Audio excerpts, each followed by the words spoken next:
Hey guys, welcome back to a new video. I'm Stephanie West. I'm a licensed counselor here in the state of Michigan and owner and operator of In Progress Counseling.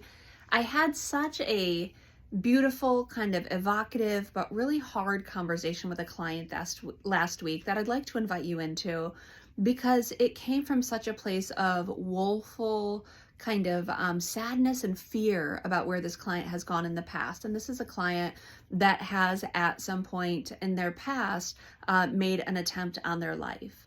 And we're processing through that event. And the obvious question is, how do I not go back there? Because it felt so real. It felt so true. I was so scared. I was so certain. I was so adamant that there were no other choices. And how do I make sure I don't get there again? And I kind of helped flesh it out with them. You have to build a life you don't want to escape from. You have to build a life where you don't assume that the only way out of it is to do something really drastic and really scary and really hard and really lonely and really isolated. You have to connect, you have to build, and you have to do it day after day after day.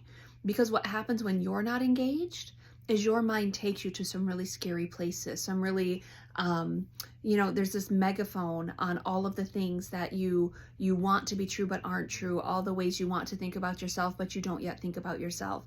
And now this client's doing a lot of work in their life to build some resiliency in the social and emotional domain. But we've talked through, hey, if you want to stay engaged in life, it's about connection and relationships. It's about purpose inside of whatever work you're doing. It's about, actual healthy inputs in the rhythms of your life. You have to show up in your life again and again.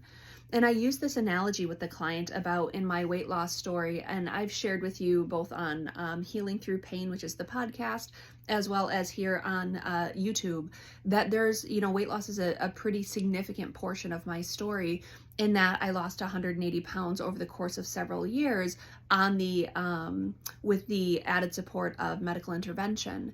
And the question is, how do you not get back to that level of fundamental unhealth? I mean, we're talking about 180-pound weight loss. And as someone who obviously had a poor relationship with food, had little understanding around food, how do you make sure you don't get back there again? Well, you build a life where you have to stay checked in with the awareness that I could go back there. I know I could. It takes some, defense mechanisms. It takes some despondency about life. It takes some self-soothing. I can get back there. My client can get back to a point of despair if we're not building a life of intentionality that pushes back against our more abased behaviors. We all have abased behaviors. We can all go into a mire and get stuck there and get immobilized, which is why building a life matters so immensely. The harder we build, the more we're going to protect it. That's what I want to invite you into today. What are you building? What is worth protecting? How do you show up and stay engaged day after day after day? It's hard. It's exhausting. But for some of us, not staying checked in can have really cataclysmic outcomes. It can take us to really low points, really abased points, points of despair, points where we are numbing and soothing and avoiding and checked out of our reality. How do you change it? You stay checked in, and you build the skills, you build the desire to be in your own life and to stay present. You build things that bring you joy, bring you connection. You build things that bring you purpose. You don't give up on yourself if you're that checked in. And that's what I had to run through with my client, and that's what I want to invite you into. That's what I have to do in my own life. Stay checked in and show up again and again and again and again.